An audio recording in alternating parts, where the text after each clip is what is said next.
So with more than half of U.S. adults going solo, there are big implications for the economy. And for his insights, we're joined by Peter Morici, macroeconomic and professor of international business at the R.H. Smith School of Business. Peter, good to have you on the show. Nice to be with you.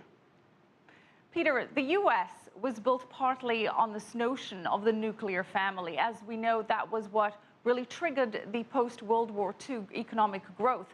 So is it an economic concern that there is this increasing trend towards maintaining or reverting back to a single status? Actually, there is. One of the biggest stimuluses a society can have is something like the baby boom, because all the money that's spent in terms of schools, toys, clothes to equip a new generation. And while singles might spend their money on other stuff, diving and vacations and things like this, when you have a baby boom, when you have a lot of children, the grandparents chip in royally. Okay, well, we have the economic impact of not having babies, but let's also focus on some of the benefits that marriage brings, like, for example, tax benefits, and more often than not, dual income. So how does this rising single population impact the housing market? Well, rather profoundly, because single people live in smaller spaces, but they also, if they leave their parents' home, which they all eventually have to do, they live in cities. This is one of the reasons that they're not rebounded as we saw single people have, it costs more to them. Well, hospitality for one, and tourism and so forth, those are big issues. Also, recreational type act. I recently taken up biking at my late age, and I'm surrounded by all kinds of single people when I go to the bike thing, and things like skiing and ice skating and so forth. So those are big items. Also, longer term, these people have to prepare to retire like the rest of us and not burdened by higher education costs for children. Well, they'll be investing a lot more.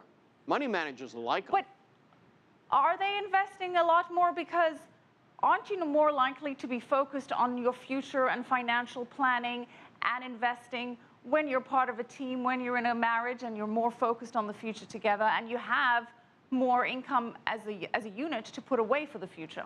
But when you're single, you can't rely on your spouse to carry you through when you get sick.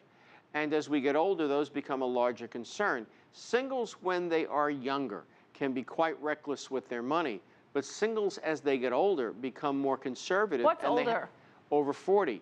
They have to start looking out for themselves. They realize they're not immortal, that they're going to get sick before they die. And they need to basically create savings and investments to cover those things. And money managers are going to like dealing with singles a lot, because when this comes up, they won't be pressured by college tuition for the kiddos at the same time.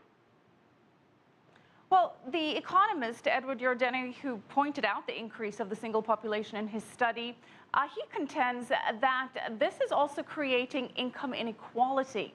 Do you agree with that?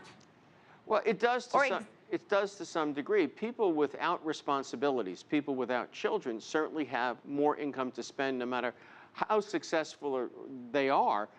Whether they're moderately successful or very successful, it does enhance income inequality.